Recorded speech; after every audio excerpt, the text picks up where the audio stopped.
And focusing on the security situation. Well, the headlines awash with a story or two about the goings-on in the country.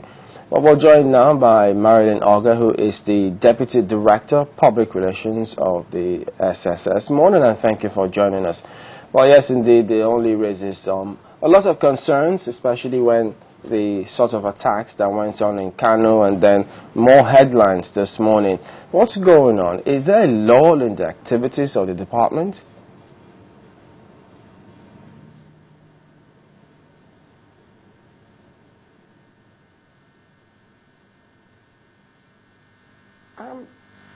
Chamberlain, good morning.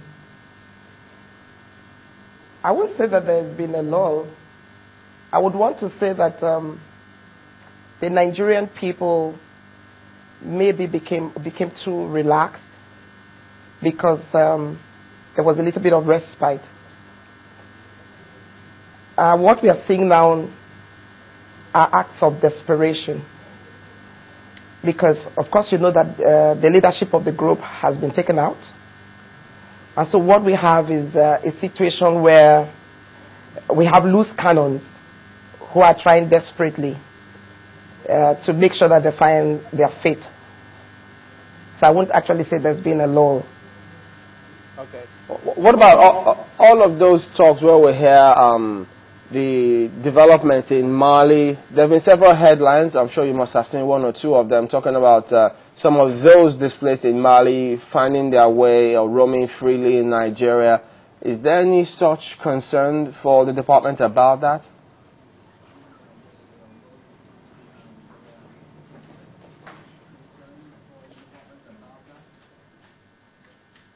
When you talk about Mali, I'm glad you know that it doesn't have to do with Nigeria alone. It's become a global issue. And so for me and for the service, we wouldn't want to begin to agitate the minds of the people unnecessarily. All we are trying to say is that there should be heightened awareness and consciousness in the Nigerian people. Because if we take into consideration other nations that have been faced with the threat of terrorism, that they are still trying very hard to ensure that it's being eradicated. For us,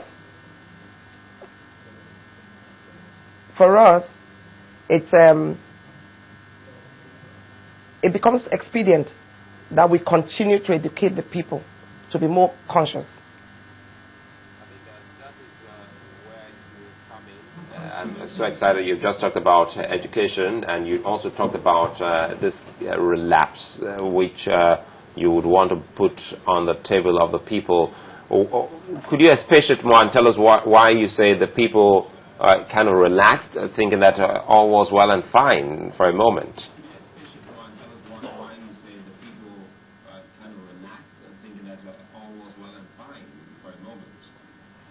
Yes, because I know that the security services have taken upon themselves engaging the Nigerian people. I know there was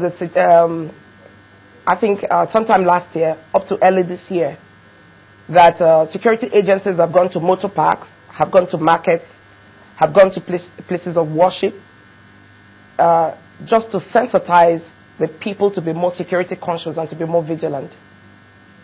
But all that I don't know, whether because everything was as if everything was under control, people had gone back to sleep. For example, a motor park, we look at a motor park like an airport. You know, you have vehicles drop passengers outside the tarmac. So we see no reason why vehicles should be allowed to drive all the way into the motor park.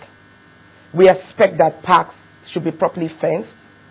We expect also that the National Union of Road Transport Workers should ensure that people who come into their parks are registered members of the union.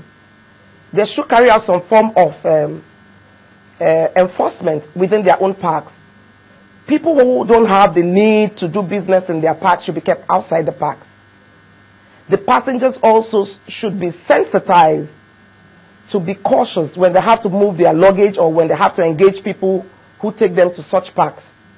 I think it's not just the security forces that will fight this war. Everybody must come on board.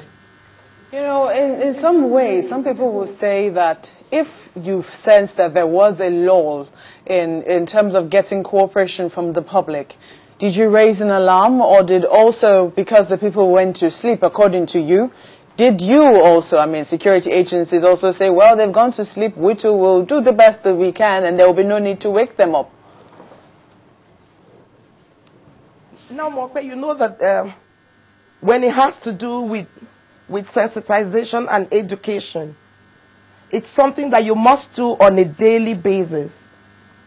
And the greatest problem we have here is that, you know, for adults, they find it quite displeasing that every day you have to call them and begin to tell them what they have to do. They begin to sense that maybe you don't have that trust in them. In building trust in people, you must be able to give them a little bit of gab and stand and watch if they're going to comply with what you've told them to put into place. So for me and for security services, I don't think we are happy, but it has become necessary for us to make a call, or a reawakening call to all Nigerians. I want to give you a typical example. What do we have to say when you have a suspect that has 380 million in his account, and on interrogation he tells you he got through such money through the payments of protection, armed robbery, kidnapping? For me, as a mother, as a Nigerian, I want to ask, why must people pay money for protection to miscreants? And you think the security agencies should be the one to fight the war? It has to take the consciousness of everybody. If you have money and you have to pay for your protection, what of your other relatives who don't have such money? Have you taken into consideration? If you think you hold a position of authority and you have money to pay, what of the people you have charge over? So it must start from each and every one of us. Most of the people will say the reason then, about it, can you hear me? Most people will say the reason then is that we're losing faith in our security agencies. If we're having more faith in miscreants and are willing to pay them money, then it does say something about our security agencies, doesn't it? To me, it doesn't. Let me tell you the truth, Mokwe. If they pay such money, you know, to security agencies, right? If they give such money, you know, for security agencies to use to acquire equipment, you know, to kind of encourage security officials, I'm sure they will do better. And there is nobody that's going to tell me that security agencies are not doing their best. Well, we have actually seen what has come out of some of these investigations to the extent that some of them are already in court. But quite frankly, we have to go back to the talk of sensitizing the people. You said some agents went around motor parks and places of worship. I want to stay on the motor parks issue because it looks like now it's one area we haven't actually focused on lately the way we have with the airports. What is your agency doing concerning security around motor parks, and what have you told the people? What can they do? Like I said earlier, for the National Union of Road Transport Workers, we are asking that they must enforce that everybody that has to do business within their parks are registered members. They should also ensure that as best or as much as possible, they have to try to fence the motor parks. They collect dues every day from people who use these parks. Look, the problem is that we always wait for government to do everything. And government will not be there all the time. So they must ensure that they place enforcement measures also. We are asking, ensure the people who will come to the parks are registered members, especially those that must bring their vehicles into the parks. We are asking also that passengers, for now until things take shape, must drop outside the parks. We are also asking that people have to be more vigilant and more conscious of their environment. Report strange faces. These people don't just drop in and begin to do things that same moment. They infiltrate us, study our way of life, and try to make themselves, seize the little gaps that they have seen and perpetrate evil in our midst.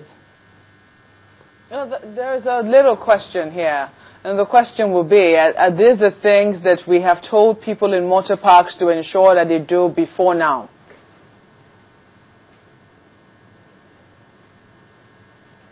It's off. Okay, I think Can you hear me? Yeah, I can hear you now. Okay. Now, the question is, are these the things that we've asked people in the parks to do before now? Have we gone on a sensitization initiative to let them know that these are the security measures that you can take in and around your parks?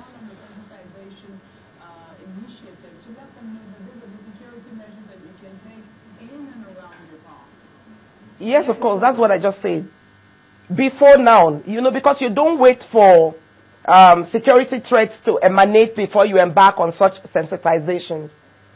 We have done this long before, and we keep doing it periodically, just to check. When you put a security measure in place, you must go back to reassess and reappraise if the security measure it's being adhered to. And I just said to you, since this has happened, we are not trying to say that all motor parks, but if it becomes necessary, we shouldn't say, oh, okay, because some parts in the northeast or northwest or north central are being attacked, and the southwest or southeast is far away from such areas, that we mustn't show concern. We must begin now. We must begin now to begin to sensitize people around us.